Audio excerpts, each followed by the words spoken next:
Hello, everybody, and welcome to This Week in X for cable number 11 out on the 30th of June, 2021. We're going to start with just a quick glimpse of what we think a highlight of this book is before we get into our fuller discussion, starting with Tyler. Yolk-covered old cable.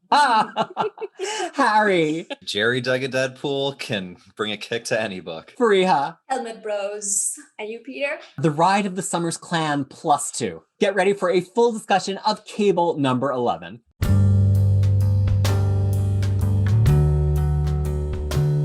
Welcome to our This Week in X discussion of cable number 11. This discussion comes with the same spoiler warning we apply to everything. We are going to talk about this issue, other issues in the line. Maybe we'll mention the Hellfire Gala, maybe not, but this is not a Hellfire Gala issue. It continues the action from cable number 10. So that has been your spoiler warning.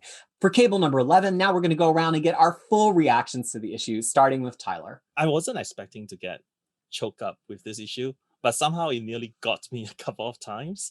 Maybe I'm just missing home a bit here because of COVID. I couldn't fly home, and anyway, great art, great characters' voices, and enough space to wrap up a story. Oh, imagine this that. should be the way a book is allowed to end. 4.5 redheads out of 5. Harry. It's very odd coming back to like a normal book after a month of just gala stuff. It's very disorienting, but once you get past that, this is just a very solid, enjoyable continuation. It's just like we're finally getting to the end of the story. I won't lie, like something about old cable just shuts off my brain's like interest zones where I'm just like, okay, he's back. I'm gonna check out mentally. So that wasn't my favorite, besides a certain scene. But this is a very solid, enjoyable comic, and I have a good feeling about the ending. So I'm going to give it a 3.75 old cables out of 5. Fariha. A lot of fun moments, and having recently finished the Decimation era of X-Men, there was one scene with like Hope and old Cable hugging that was so sweet. That made me go, oh, I genuinely said oh. And then I could not stop laughing about Helmet Bros for like until we started recording. I was just laughing about it randomly, just thinking about it. And then also how he got dumped by all the cuckoos at once. That was very satisfying to watch. And also Duggan writing Deadpool again. That's like, that just made me, I'm a huge fan of his Deadpool run. So I was like, yay. So yeah, a lot of great moments. To me, it was like a 4 out of 5. I mean, I really enjoyed it. Something I really feel is this is the best book you could be making with this cast and this plot and this creative team that you could make. I don't know that it's my favorite comic that's out right now, but it's the best I could ask for from this cable book. And I had a lot of trepidation about the old man coming back because I kind of didn't want him. My brain turns off maybe a little bit too, like Harry's, even though historically I've enjoyed him because I've loved our good old affectionately named Table. I just love him. I think it just gives us something that nobody else, not even quite Quentin Quire, is giving us in the Excellent line right here. So I actually just really had this wellspring of love and affection for the fact that we actually are getting them interacting with one another. I was really afraid it was going to be this binary thing and we were going to have to lose the one to gain the other. And seeing them together on panel, I think just gave me like this endorphin rush of pleasure. And so it really netted out. Plus, clearly having Duggan writing Deadpool is always a thrill. So I really enjoyed it. I'm so excited for the finale. And I think that at this point, could this be my favorite book in the X-Men line? It really might be, at least for one more month. So I'm going to enjoy that while it lasts, since it got enough time to wrap up its full story. There's really not a lot of plot to get into here. There's the fact that old Cable is back. And it's interesting because everybody's kind of like, of course we're going to bring him back, even though there's definitely kind of a clone issue, but kind of not. Young Cable is old Cable. He's just the younger version. So this kind of like skirts around the whole Gabby, Madeline Pryor kind of stuff on the island. And it kind of winks at that, and Xavier showing up being like, of course we're going to bring back Cable. But it's like, how much of that is the fact that he's not really a clone, and how much of that is nepotism because he's Cyclops' son? Discuss. Tyler, do you have any thoughts on that?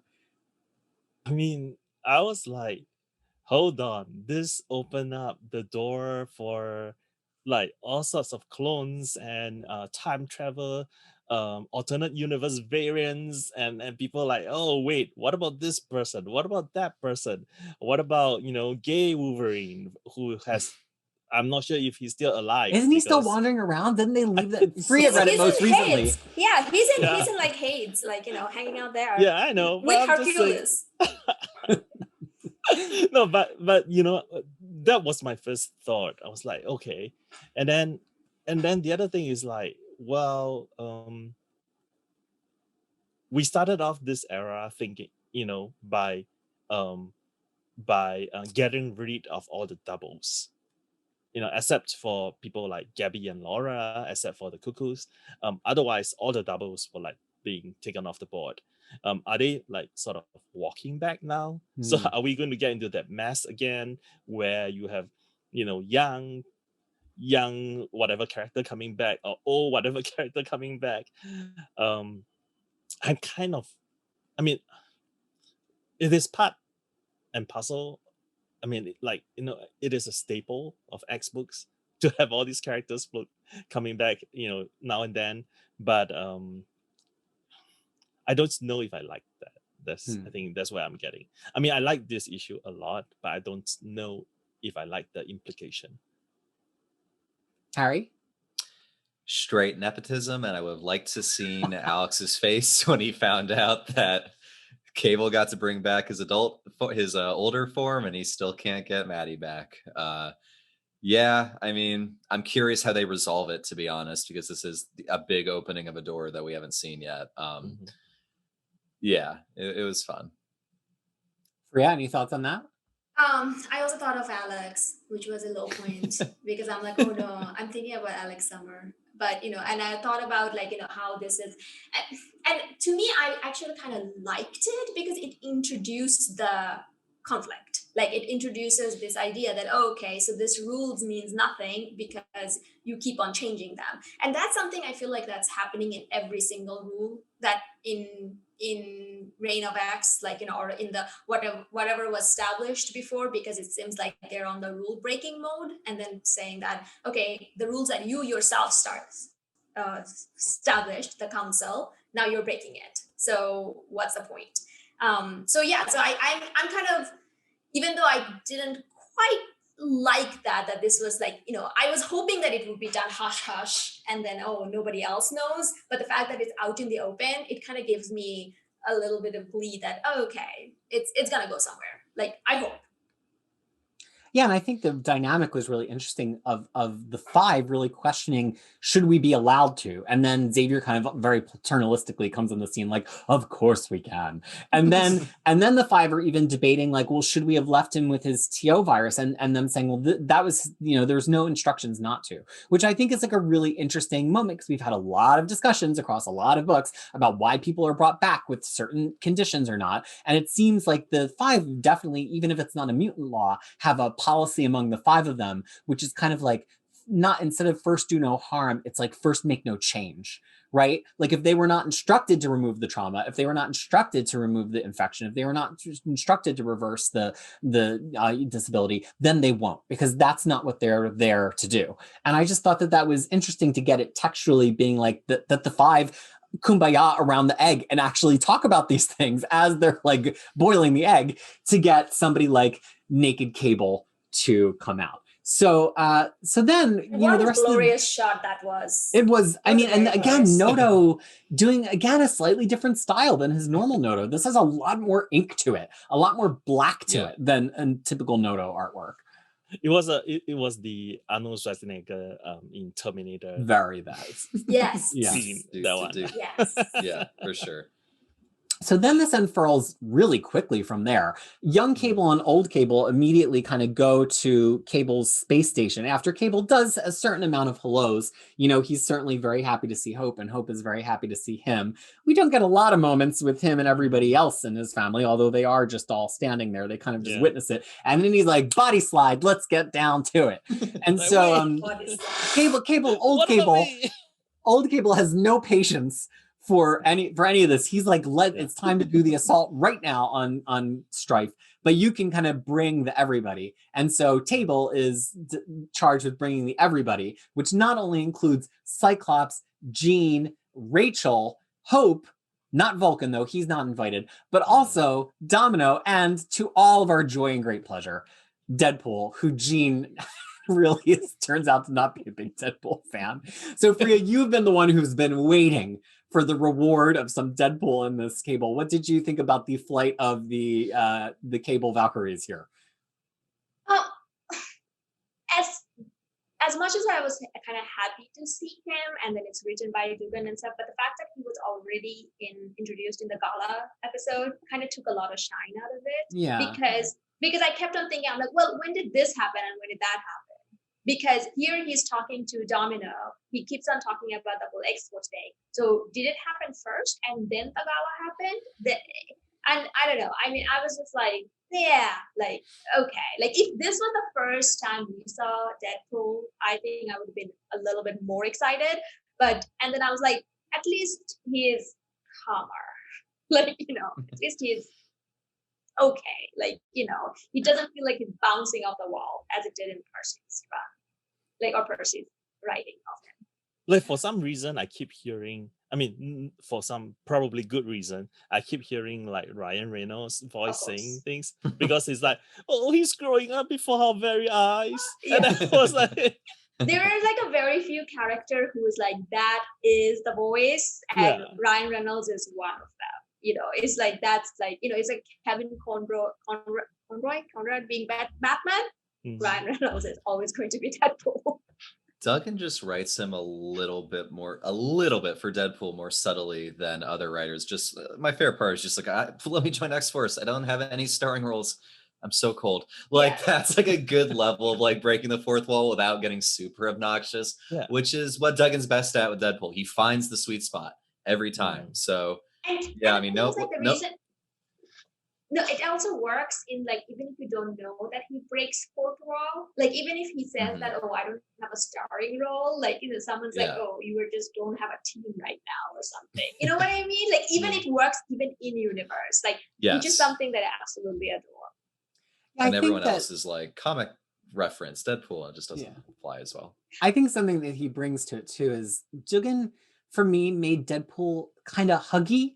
Like I sometimes kind of want to give him a hug, even though he's gross, even though he's evil, even though he's got terrible taste in just about everything. And I think that Ryan Reynolds brings that specifically to the movie. Now, clearly that movie was in development probably long before Duggan, ever published a page of his Deadpool. But I think the DNA that they share that I often am missing when I go back to older Deadpool is this like very kind of like awe, like, and I don't think I awe at Deadpool a lot in Daniel Way Deadpool or in Joe Kelly Deadpool. And so I think that's what really made me kind of have a moment here, is I kind of like awe Deadpool a little bit in the same way that I've learned to do at Kids Table though. Like I never thought that the Cable would be a character that I'm like, oh, but I really have gained that here. And I think that it's something that Duggan is actually really good at. He finds ways to humanize characters that have never been particularly human or likable before, or at least haven't been recently. And I think if you go back to his Uncanny Avengers, he does that too.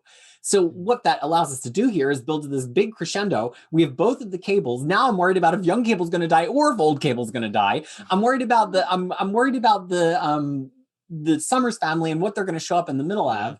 Strife has apparently cloned half of the mutant babies so he can get back up to 10, the magic number, and even he thinks that might have been a bad idea.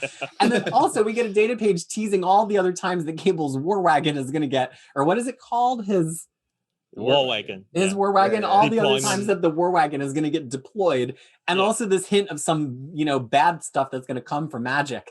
Great moment between Magic and Cable, just this respect of warriors, even though Magic and Cable don't have a ton of on-panel time together.